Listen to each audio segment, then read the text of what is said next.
Good evening, and we will bring this meeting to order. Welcome to the February 16th work session of the Rutherford County School Board. Leading the Pledge of Allegiance tonight would be Board Member Aaron Holliday. Salute. Pledge. I pledge allegiance to the flag of the United States of America and to the republic for which it stands, one nation under God, indivisible, with liberty and justice for all.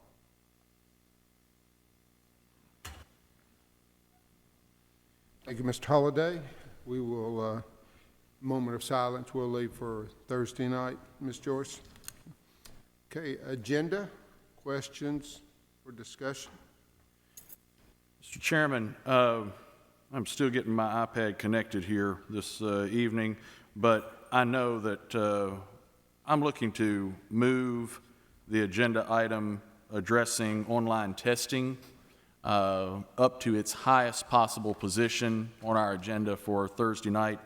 I think that this is an issue that the community as well as our board really needs to address as a priority, and as such I'd ask for unanimous consent that we move that.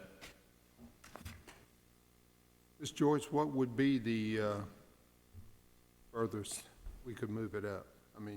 Pardon me, Chairman, if I could, before Ms. Joyce helps us here, if at all possible, my real intent here is for the board to speak to this before the community does. I would like for it to be ahead of visitors. I know that that is very out of the ordinary, but I think that it's appropriate in this instance. Board members, anybody object to that? Okay, all right. Thank you. I don't see an objection, so we'll move it. We'll move it up to. I guess it will actually be number 6. Then is that correct?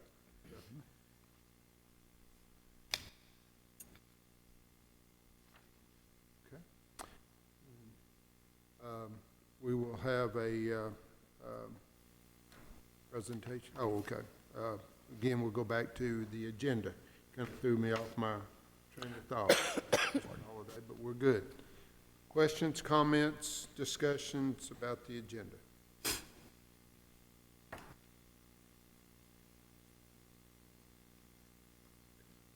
Consent agenda. Questions, comments, discussion.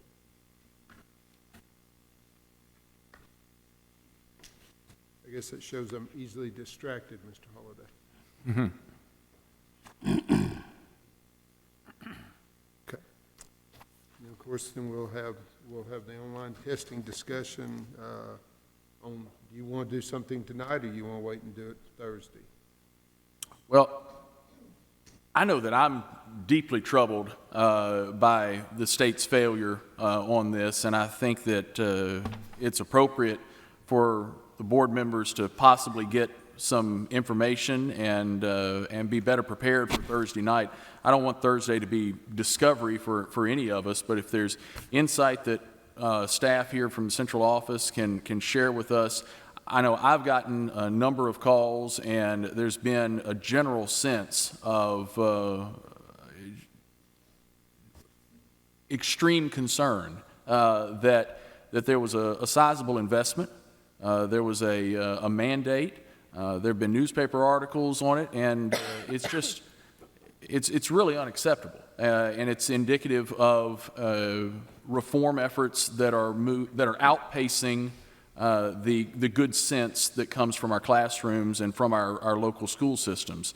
So I'd love to hear, what our office staff and Mr. Odom, if you could share with us as well, please. The bid was actually under Dr. Huffman's when he actually wrote what the RFP would be with the requirements, and I'm not sure that was covered sufficiently enough that they told the bidders, which turned out to be Measurement Inc. was awarded. They put enough in there for as many simultaneous users that it would be? I don't know, but I know probably the commission and all that's there now is living with something that they didn't design. but it still doesn't change the fact it did not work, basically from that sense. And am I correct, it did not work on either, there were two, what we call the missed test sessions, and both of those were failures as well, am I right? Well, we had a break miss time, and it did break, with that. There were times where it did work with some of the practice. I think what you're interested in for people in Rutherford County too, let me ask Mr. Zago if he'll pull a microphone a little closer to talk about, we did some of our own stress testing for our system, so I think the board needs to know what we did going before Monday to see were we ready or not, because the money was spent by Rutherford County Commission and for students in Rutherford County. So would you kind of relate some of the stress Yes, sir. testing we did?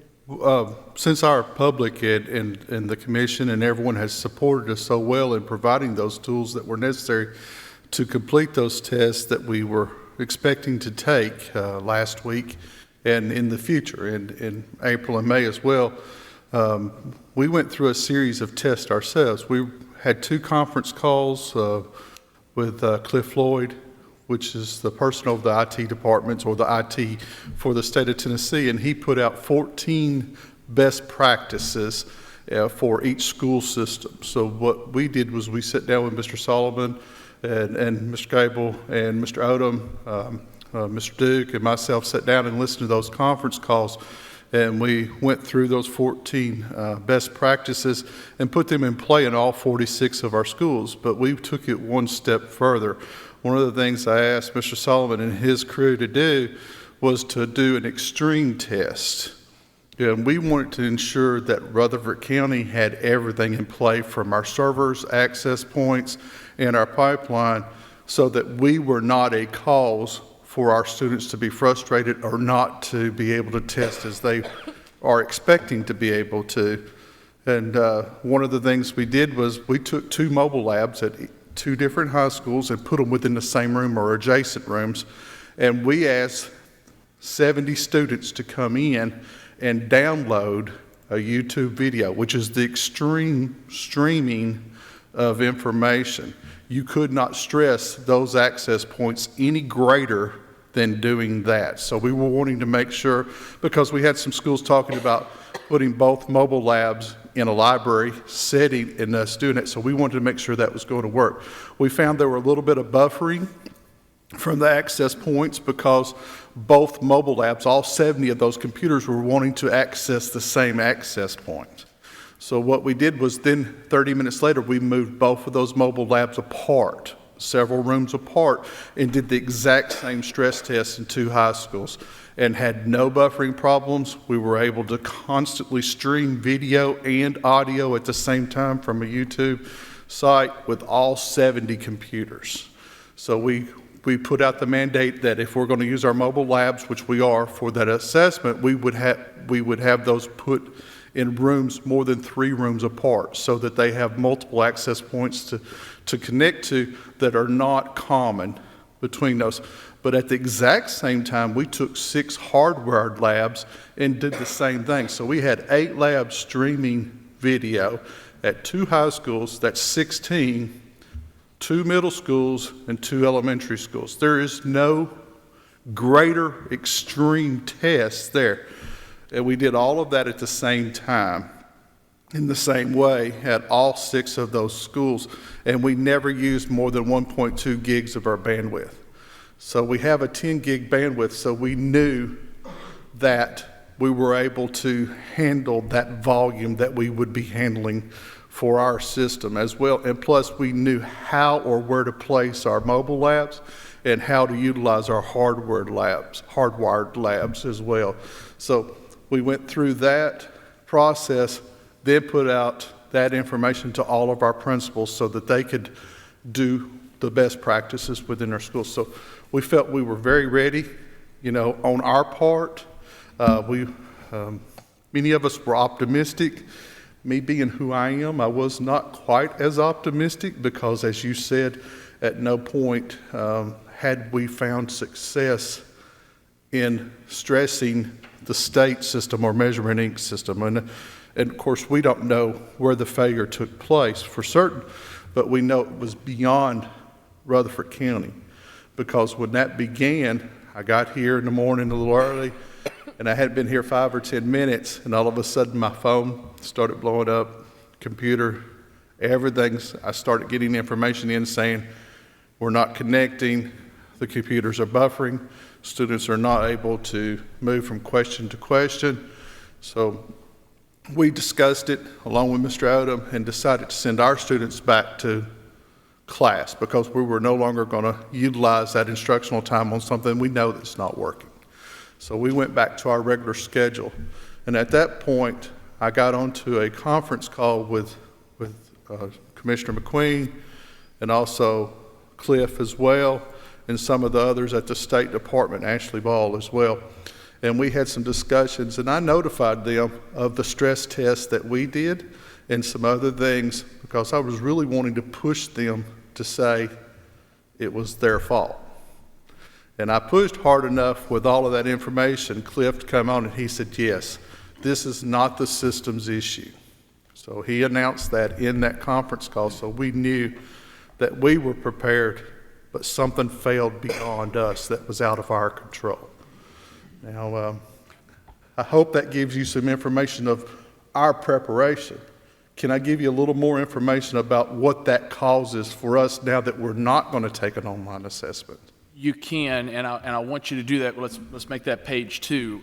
To the comments that Mr. Zago has just made, it may end up redundant, but if we have a boardroom on Thursday evening that has a contingency of people who are concerned about this issue, I can well imagine that there could be people who choose to come and express, to the board that we had a sizable investment for technology for this state mandate that said we have to have online testing, and we wish to express that we feel like that it was somehow irresponsible. I think that this is a message that we need to make sure is heard, and it's why I've asked for this to be positioned where it is in the agenda, and it may be redundant, but we may have to ask for Mr. Zago to repeat some of these things on Thursday night.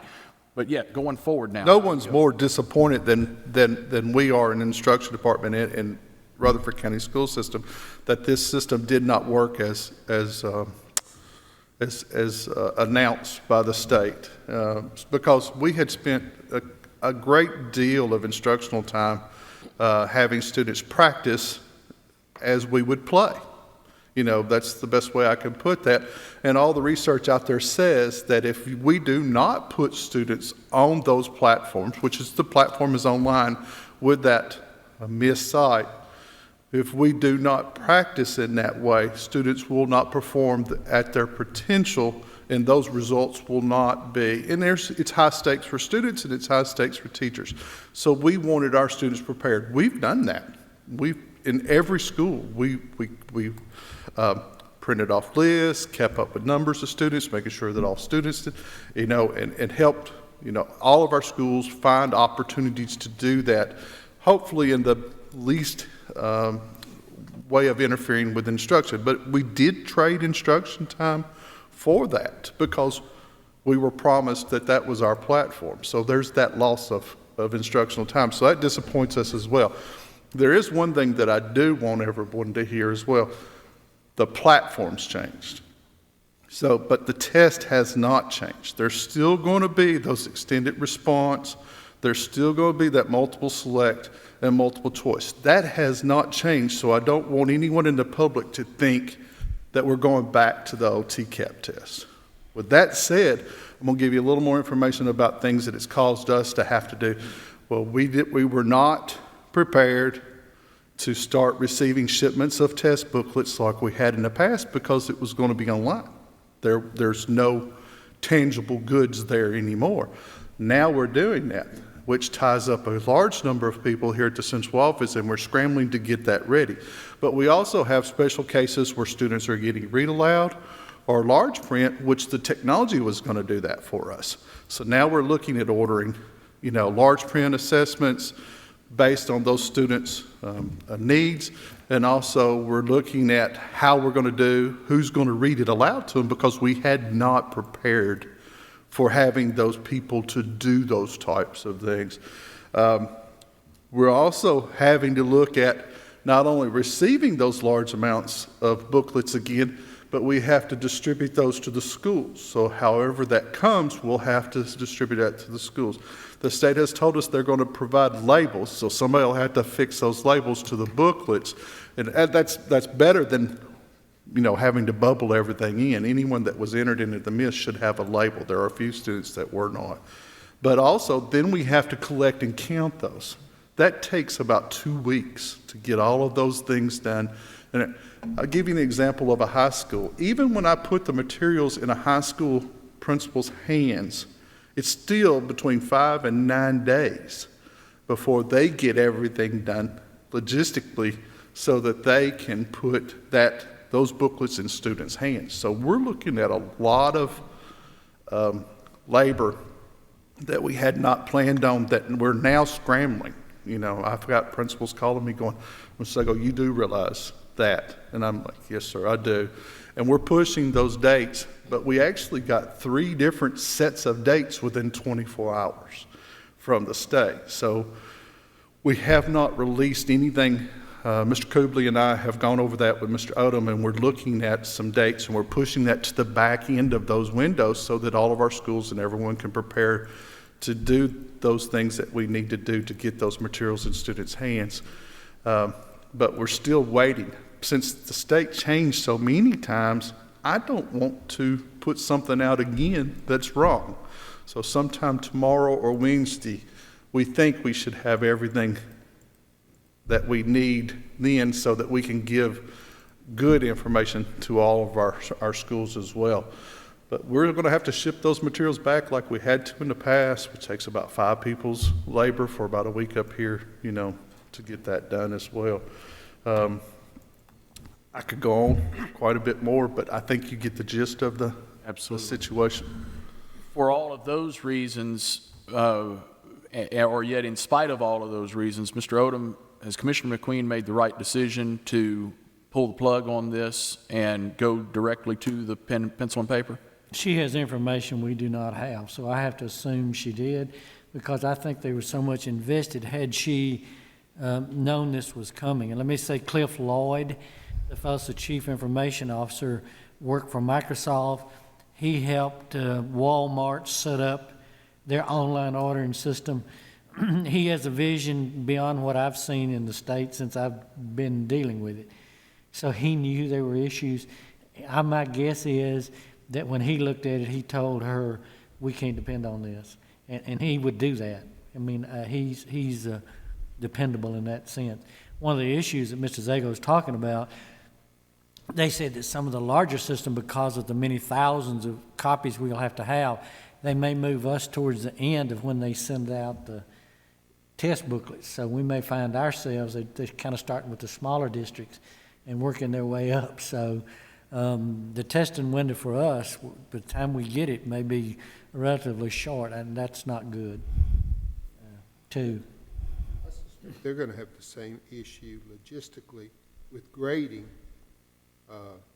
because I know some will be machine read, but there was that part, that the writing part too, correct? These assessments will be hand graded, and they were going to be hand graded, or anyway, they were just going to be produced online by the students. That's why we're taking them in February. I mean, the other little pieces of issue is, like, for example, we're having to make sure we have enough calculators now because they had built-in calculators. So now you're having to scramble. That's permissible. Not any calculator is permissible. So in certain grades that you can use it, we're having to make sure that we got enough of those in place to do it. It had measuring tools online. One of the things that I worry a little bit about with our middle school is because they have to cite references. One of the nice things about the online assessment, it had something like Microsoft Word built into it, that if a kid was doing their writing and they wanted to cite a reference, they could go over here to the paragraphs they were reading, pull something out, cut and paste, like people do every day in business world, and that sort of thing. And that's gone, and now they got a hand copy and all again. So there's going to be some kids very frustrated to felt like they've stepped back a decade or two in what they had come. I guess the thing that concerns me most is something that you said earlier was, have we spent our money wisely? I do want to address that. I can't let that one go. Yes. It's about $3 million that it did for us. Remember, we had XP machines. 2 years ago, we were told XP will run the new test, then we were told it couldn't, that you gotta move up. We had some Windows versions like that, so that's why the commission voted for us to do that. But I want to remind the public and everybody that if you want a job in Rutherford County now, chances are those openings are online somewhere, and that when you get ready to apply for that job, you're probably going to have to go online to apply for that job. If that company makes you take a test before they'll interview you or consider, it's probably going to be online. And then if you get the job and you have safety training, even in Rutherford County, our teachers, myself, we have to do safety training and all like that. It's online, scored online. Wouldn't it be disingenuous if we let kids out of high school and did not expose them to online services? We had to have the machines to do that. I mean, we were behind. Over the years, we've had some monies to improve technology, but as the budget got tighter and tighter, it very often was minimized or cut. So, no, these machines, we didn't buy them just for the test. Right. We bought them to teach with. We bought them to prepare our students to be college or career ready. You go to college now, syllabus, they turn in things online. We just could not afford not to do what we're used to doing for Rutherford County students to get them ready. It was money well spent. And even the preparatory time, even the preparatory time with the platform, it's your expectation, Mr. Odom, this will come. It's just not coming this year. I expect it to be here next year. I honestly do, because they have a year to do that. The issue, the thing is that we know from prior things that the cost for a paper pencil test is roughly double the cost across the country of an online assessment. In economics, how economics and finance drives things. So I can't see us staying long-term paper and pencil, just from a financial standpoint. Mr. Estes? Mr. Lago, I guess. Are we going to have some kind of training for teachers for test security? That will be done through Mr. Kubley, as it's done every year, those types of things. But that's, once again, those other things that I said I could talk about, proctors, those things that we were not expecting to have to do, are going to be there now again. And some of the schedules is another big issue, just like Mr. Odom said about the calculators. Before we set our schedule for Rutherford County to fit our county when we were going to take it online, now the state has set that schedule, so it has to be all completed in 4 days. So we have multi-grade levels testing math at the exact same time. Therefore, I don't have the calculators, or we may not have all of the calculators there that in play that we need to have in place. So as far as getting the scores back, since they were not prepared for all this shipping back and forth, and they may have been prepared to grade some of the writing assessments, but what about the grading of the other? I imagine it'll push the grading for 2 or 3 weeks, because everyone's pushing their assessing 2 or 3 weeks later back into that window. But once again, the time that it takes to grade those is going to be the same. You're probably going to be out those days of shipping it to you, and also shipping it back is probably 2 or 3 days in inventory and those things. But we're also pushing the date from basically the 7th to the 28th as well. So that's a 3-week push as well for those dates. And we're even pushing ours further back. It'll be on into March, because we've been told we're one of those 5 larger systems that we won't even begin to receive our materials until the week of the 22nd. And then it takes us a few days to get that prepared, and then we'll have to get that to the schools. And once again, I talked to Laverne High School, and he said, if they're serial numbered, which our tests in the past are serial numbered, you issue those tests by serial numbers to students. And if they're serial numbered, it takes him a minimum of 9 days to prepare everything for every student in that school.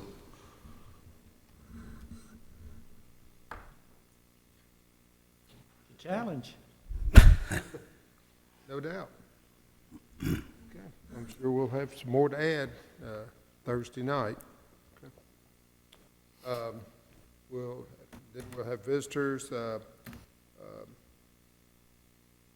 Board Member Jeff Jordan had asked to have a report on concussion protocol, and Brad Rowling and Dr. Patel will be with us Thursday night to talk about prevention and everything we want to know, I guess. Number 8. Number 8, Shane Morgan is going to, I've asked him to take what has been approved, that's under construction development wise, what's been approved through the planning commissions, what's even those, and he'll have it coded, what's those that's just still concept but been approached with the planning commission.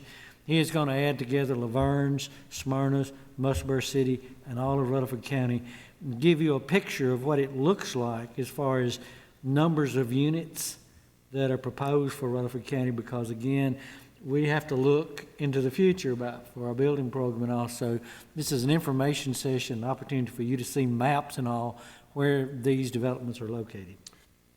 That 1,500 home development on Independent Hill Road off of Amberville Road was approved. So, Yeah, it'll be there. It should be there. I think we know. and what's going to grow up between those, the end of the trunk line and that will be interesting also. Yes, they're going to sell taps along the way, aren't they? Yes, sir. Number 9. Number 9 is our building plan through 2021. The Director of Schools is preparing to make the approved building plan, take the approved building plan back to the Health and Education Committee of the Rutherford County Commission on February 29th, 2016, as requested at the last Health and Education meeting. There have been some changes in the plan upon request from Engineering and Construction and the school board, and they are as follows. Number 1, the Smyrna Middle renovation. Construction costs of the project were increased by $1,850,000, bringing the total construction to $7,850,000. This was requested due to the cost increase from relocating the current Library and Media Center that the town of Smyrna donated to Rutherford County Schools that has been used for the past several years. The new media center will be located within the new addition and accessible from inside the building. The existing Library and Media Center is remote and requires students to walk outside the classroom section on campus to access it. The exposure to weather and student security requires this action. So that's, again, to try to put the complex back together. The second part, that's a change from the last time you saw the plan, was based upon information we had at the Health and Ed and support we could get. This was a suggestion. Laverne High School, Smyrna High School restroom concessions, the bleachers have been pulled out of this line and located on their own line. The total was $2 million, but now the LHS and SHS restroom concession is shown at $1,500,000, and the LHS and SH bleachers are shown at $500,000.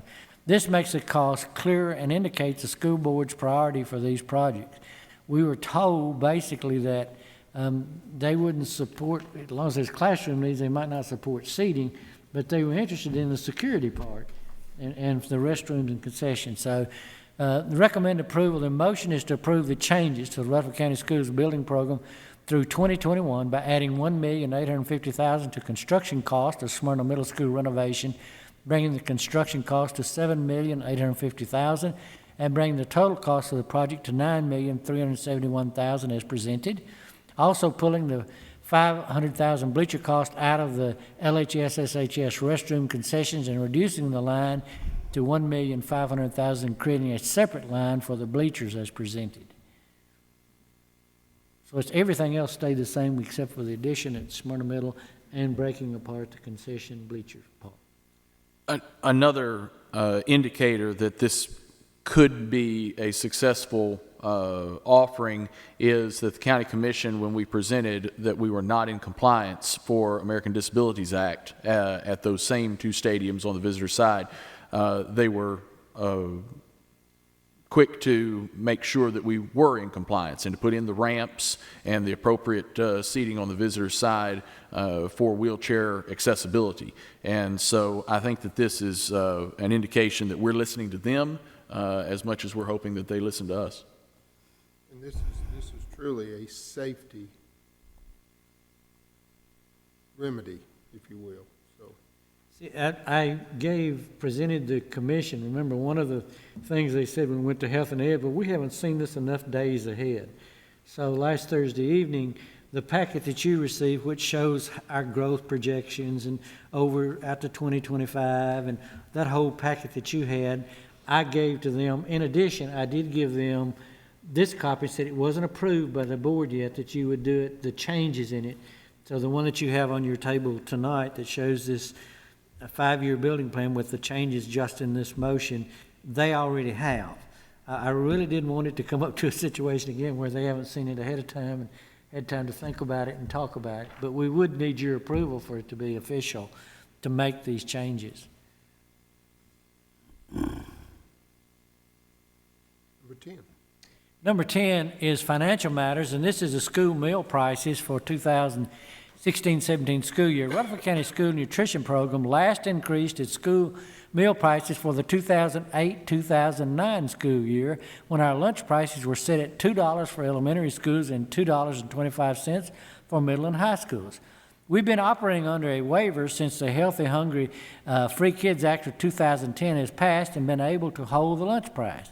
The State Department of School Nutrition and the federal government will no longer issue these waivers for exemption of lunch price increases. In other words, you held it at that price as long as we were in the black, basically is what we did. In accordance with the Healthy, Hunger-Free Kids Act of 2010, we are now required to increase lunch prices until the difference between free reimbursement of $3.13 and paid reimbursement of 35 cents is established as the paid meal price, which is $2.78. We don't have to go all the way up to $2.80 in 1 year. The plan to spread the increase over multiple years. However, our first increase needs to be 25 cents for lunch. Please remember the required minimum price for paid lunches will continue to increase most years because the reimbursement rate goes up. We propose the following school lunch price to meet HHFKA of 2010 for the 2016-17 year by raising elementary prices to $2.25 and middle and high schools to $2.50. With this change, we'll also be required to increase teacher and visitor prices. Teacher price is $3.25. The teacher price needs to include the highest paid meal price, $2.50, plus the reimbursement rate for paid meals of 35 cents, plus USDA commodity reimbursement rate of 30 cents, which is $3.18. The current teacher price is $3. And we explain that. What that means is the federal government will not subsidize teachers' lunches.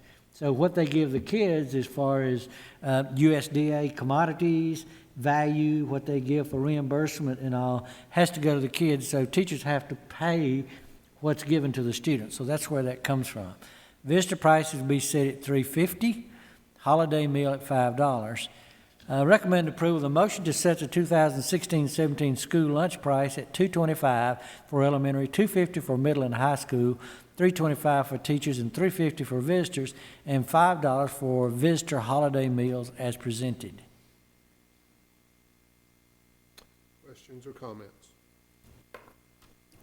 Or discussion?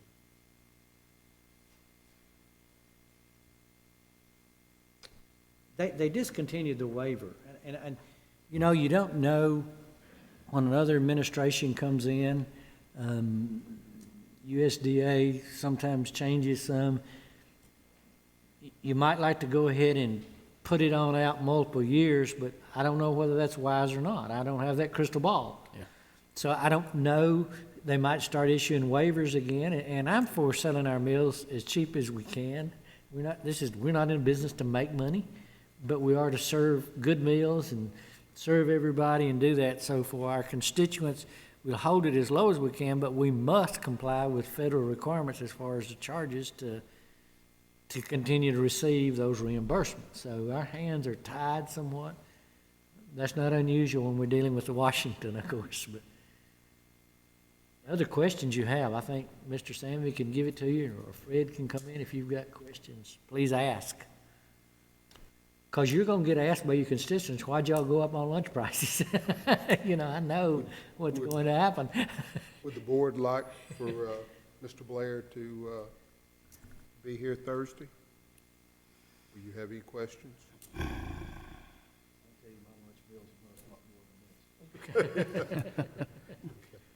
Since 2008, 2009. I'd say Mr. Blair gets a pass. Still the best deal in town. Unless somebody makes a request. Mr. Odom? Yes, sir. And when we had that last increase, we never thought we'd be able to hold our price down to what we've been able to hold it to. It's because those waivers came and have been extended, because Fred and I had discussions back then that we'd be back in 2 or 3 years probably, so. With 42,600 students, we have volume purchasing, and the margin can be less because the penny or two on each plate begins to build up. So there's some advantages, I guess, in this case, to maybe being larger.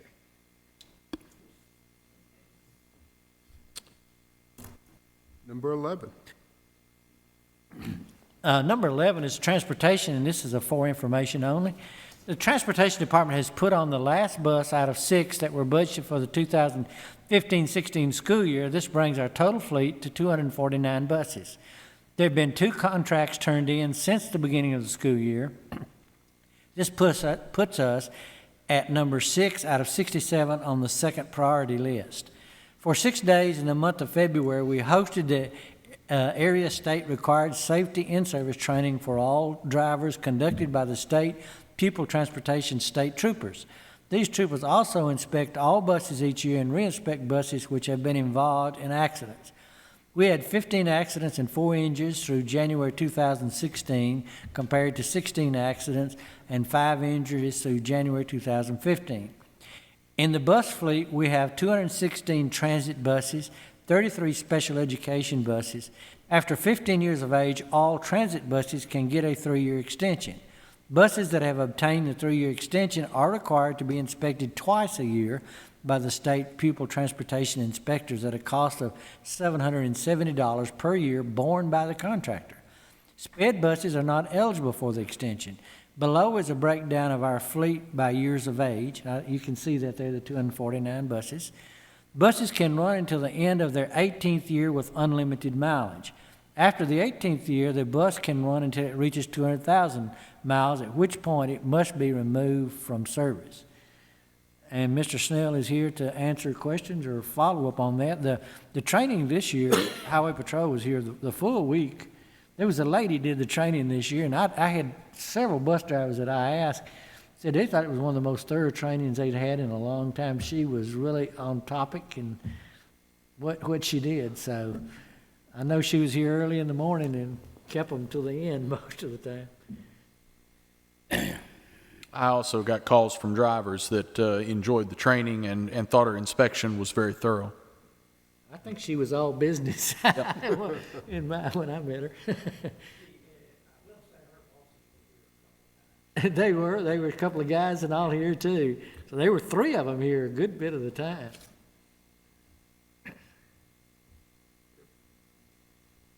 Number 12, insurance update. There's nothing to report, is there? Okay. All righty. Chairman Hodge, the legislative network, you want to wait till Thursday? Or I think everybody's got stuff in their folders to take a look at.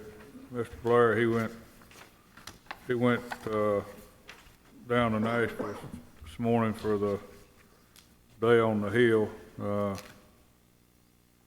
don't believe he went down there to represent us. I think he went to TSBA. Yes. I really don't. I didn't know if we were missed or not, but I have to say, I got a text from the superintendent over in Bedford County asking me why we couldn't show up down there. And I had to text him back and basically just told him we really didn't have the time to come down there to spend. So, and I elaborated a little bit for a simple reason. I knew why I got the text, but I don't think we were missed down there. You were down there, so I don't think the attendance was that good. Is that correct? That would be correct, yes, sir. I think it was down, but Anyhow, if you want to, just read this stuff over. We got, Mr. Chairman brought back the stuff from TSBA and, that basically was, I presume, handed out, and Ms. Michaels made us copies of it, so, take a look at that, and then we can discuss it some Thursday night. And then the other is, the bills that, the things we got from TOS, basically bills coming up and everything. And, you have anything, Mr. Oldham, you? The ones that are in bold, I probably want to stand up to it. And everything you talked about before. Probably get a little bit more attention. We did add on to the bills to watch, and those are going on this week. In committee, and actually, I think 2 committees will be reviewing 10 already this week. One of them is the Senate committee. I don't know what will come out of that, but I'm sure they'll have Department of Education and other people there conducting hearings, not related directly to a bill, but just hearings on what happened with 10 bills. Last night, TSBA Board of Directors met, and we vetted about 150 education bills, one at a time. And you have the ones that we as a TSBA board is recommended to support, and those recommended to oppose. And then there's a bunch out there that we're neutral on. So there's a whole lot more education bills out there than just these few that Chairman Hodge has given you. If you probably already understand that the voucher bill is on the clerk's desk presently. It takes a majority vote to put it back on the calendar, which the vote, and in the next calendar space they could schedule it. The biggest fly in that ointment is that the last day of the session, they have what they call a flow-through, and at that time they will suspend the rules and vote on everything, and that certainly is a concern that could happen. And I think I'm correct in that's how the special education voucher passed on the last day of the session last year. So, we, according to our representative, the TSBA that stays down at the Legislative Plaza, board members across the state and teachers and other stakeholders have made a difference in affecting this voucher bill, and we need to continue to do our due diligence. I'll be blunt, as I always am, I guess. Flow-through on the last day of the session is another way to express that is devious behavior.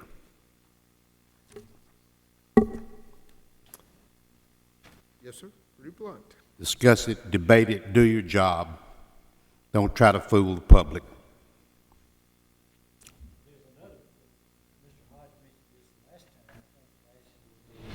Another bill on there, which are the regional schools. We talked about one in Knox County STEM school. I did go online and listen to one of their hearings with this, and they're calling it regional charter, and they're talking about it. So this seems to be another way to create some regional charter. The way that will work, if there's a regional charter created, they're even had to increase the physical note on the bill, so somebody at the state could be charged with administering it. They will get the ADM money. The ADM money is always followed the child, but they will also subtract from the district, the LEA. They'll subtract from your LEA whatever the local funds are for that kid and send that if it's in another district somewhere or wherever that regional charter is. They'll also send that money to the charter. So that's a new twist on maybe the charter situation. And the bill basically says that the local area has no say in this. So just to let you know, you'll find it in there, it's one of the bills, but they don't call it regional charter in the bills. They call it the regional school. They did it in language when they were discussing. There were several caption bills also that opened up the description had nothing to do with the amendment attached to it that opened up Title 49, which is education, but then there was others that opened up other titles too. So let me get Mr. Hodge. I was just gonna make one last comment that, I'd like to compliment Mr. Holliday being on the radio last Monday. We were on vacation and I had a chance to listen to it, on WGNS website, and, I was very impressed with the job he did. Heard several compliments on you, Mr. Holliday. Well, my appreciation to Mr. Truman Jones and WGNS for the opportunity, but it's certainly a topic that our community wanted to hear about, needed to hear about. We saw that here in the boardroom, and I think that Rutherford County citizens were absolutely instrumental in expressing the concerns, both to our representatives and to representatives across the state. So I think that that's very, very important. I think it's remarkable that we're seeing not only in that voucher bill, but in this regional charter bill, this concept of clawing back local dollars, not just unfunded mandates, which our county commission has done a fabulous job of being very specific and saying, state legislature, Nashville, do not send unfunded mandates. They pass that resolution, they send that resolution over and over, and it is almost as if they're doubling down and saying not only will we do unfunded mandates, but we'll fund our mandates off of your tax dollars now and grab the local dollars and pull them back for our control. It's just reprehensible. Mr. Hodge, anything else before Thursday? I'm good. Okay, thank you, sir. Mr. Holliday, anything with the Federal Relations Network? No, sir, not at this time. Okay. And we've already had 10 ready, and we've moved up. So we're now to general discussion by board members. Anybody have? Mr. Chairman, I don't know if this seems like a reasonably good idea to do this, but I could be wrong. And I'd like to ask Mr. Zago at least his opinion on this. I never particularly liked, would not have liked, I guess, salaries for teachers to be directly, at least, connected with some ambiguous test scores somewhere, particularly by this group that we now have a 5-year contract with. 5-year contract. They're 1 month into it, and we have the biggest failure in the state ever. But anyway, moving on. Are teachers going to be hurt by their, and I'm talking about their salaries and perhaps jobs, by going back to paper? Because I would consider, I think, favorably a resolution to at least ask them to remove that. We can't do that ourselves, but we could ask them, are they going to be hurt by this, do you think? Our salaries are not connected to the student's performance, so that as far as salaries or those types of issues, that teachers can't be hurt by that. Now, teachers do receive test scores based on student performances within their classrooms. You know, I'm going to go ahead and extend upon what you just said. We've had several discussions in instruction and outside of instruction that we would be very favorable to anything that the board or the state could do that would say that we're basically not held for those test scores because of the various things that have happened this time. I would be very open to the fact of not counting them for teacher performance or student performance. If you want to be honest, I'll be straight honest with this year just because of the amount. But that's the board's decision, and that's the state's decision in their processes, and then even beyond that, what would the federal government hold them accountable for, because they have that as well. But I think because of the number of issues that we've had and the number of different directions we've gone as of late, that I would be very open to a recommendation of holding teachers and students not accountable for those performances. Teacher tenure is tied to it. It's not direct money. Yes, sir. Teacher fig I appreciate you saying relates to that. teacher Yeah. tenure. Our tenure, receiving tenure is connected because you have to score a certain score in order to a certain number of years. Mr. Jordan, Mr. Odom actually has copies of a resolution from our sister system addressing that, and also a copy of Williamson. Late this afternoon, I received, Williamson County had passed a resolution. Haven't read it yet, but I did receive a copy of that this afternoon, too. There's several districts that have, you know. Mr. Odom, if you would, maybe forward those to the board tomorrow, and then we can take this up again Thursday, if it's the board's desire. Would you want a draft resolution by Thursday to look at? I'm getting all nods, Me. so I think so. Ms. Moore? Mr. Chairman, thank you. And I just want to thank Mr. Jordan for bringing that up, because I've had, something I wanted to talk about, but I guess was kind of saving until Thursday.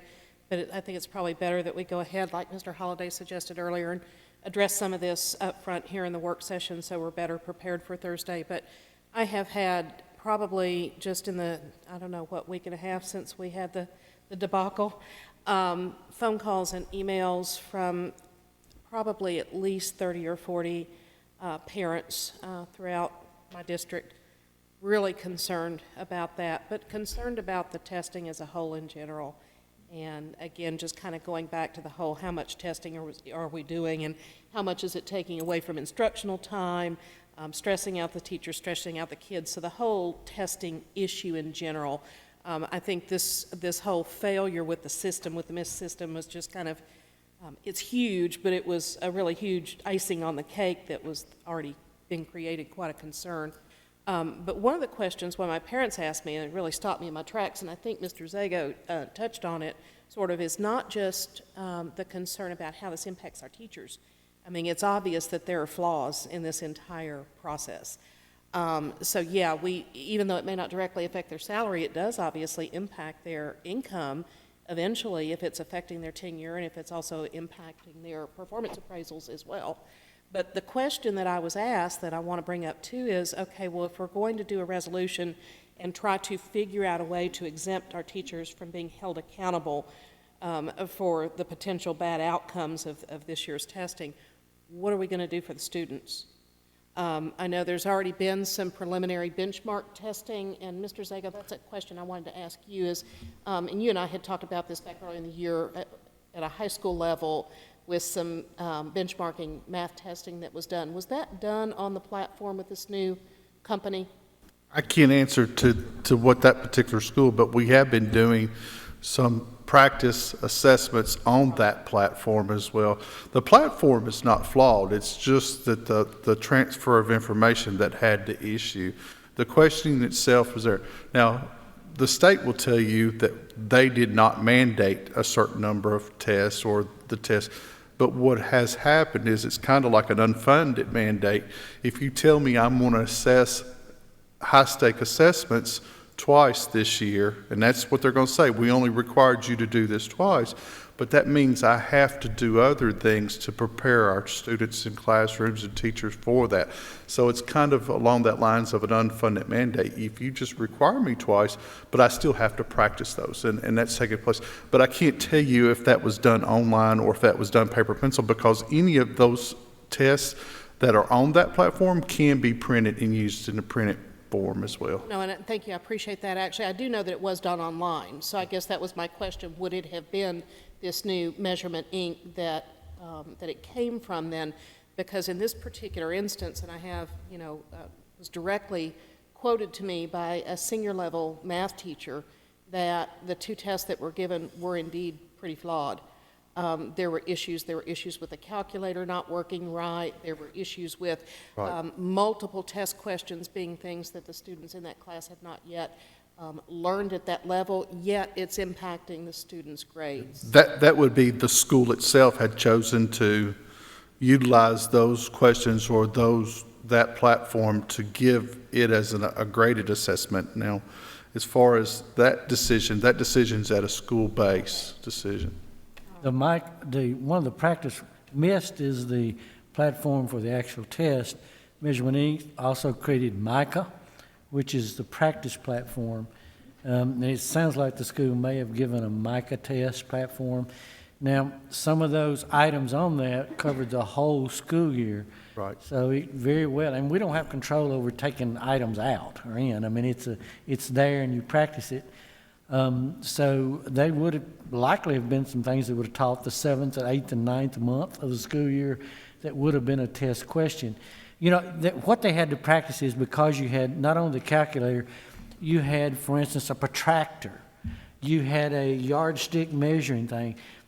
Kids have to be exposed to this before they sit down to take a time test. I mean, it's not time to practice using this after when you actually sit down to take your missed version. So that's what we're talking about. We spent considerable time letting them practice on MICA and all so that the newness gets away and you'll know how to manipulate and use that. Are kids better off for it? Probably, because it's kind of the world they'll be in, but... Absolutely. Oh, and I understand that. Thank you, Mr. Odom. But in this particular case, these students had been very well trained in all of that. They were advanced honor students in high school. But the understanding I got from the teacher was that there were things within the actual test itself that were indeed very flawed. But again, kind of coming back full circle to my whole question is, if we're going to address this as a possible resolution for the teachers and not allowing the things that have failed in these tests in general to impact them this year, I'd also like to see it addressed from the aspect of the student as well. Because if you think about it, if there's been that many problems with the testing, if we're going to say, look, yeah, we recognize that this is a significant enough issue that we're going to give the teachers a pass this year, lack of a better way to put it, I think we need to do this, consider doing the same for the students.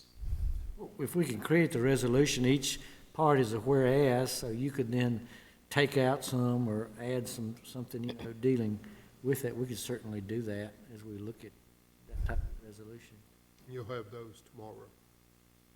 We can, yeah, I can send it to you. I need to probably send it to Ms. McLeod and Mr. Reed and let them look at it, because again, it's the legal language in dealing with it, but it's the points that other districts are making in that.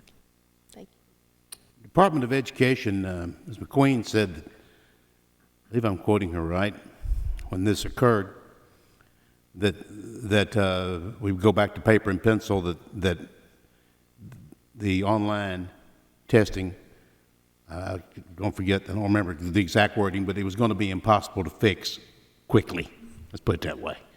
And that she was going to go paper and pencil, and it would not start before the 22nd, which it occurs to me that that's Monday. And I would suggest to others, according to what you said just a minute ago, that we're looking at March, not February. Yes, sir. Right? Can I give you, administrators and teachers, and I'm sure you have that and you remember that from your experience, is the problem with education is I don't have another opportunity for this minute. Once this minute has passed, I no longer have an opportunity to redo that. How well we know, yes. Well, obviously I'm old school, and all the computer training that I've gotten has been in a class or from my wife, and she's an expert, so she has helped me some. I know very seldom does anything go wrong with a number 2 pencil and a piece of paper. But Mr. Odom is exactly right, and you all know it very well, and so do I. The world we live in says computer skills. And I'm looking at this room right here, and we couldn't exist if we didn't know how to at least, even though sometimes we may fumble our way through this, we couldn't exist without that. And we would be doing a great disservice and the county commission that was so helpful to us would be doing a great disservice if we didn't prepare our students for that world and their workplace and what they're going to do. So we didn't waste that money, and I hope we're going to address that Thursday night. And I appreciate particularly Mr. Holliday on the radio last week and his comments tonight, and Ms. Moore as well. We'll get through this somehow. We'll get this done. Our students will come through, and our teachers will come through.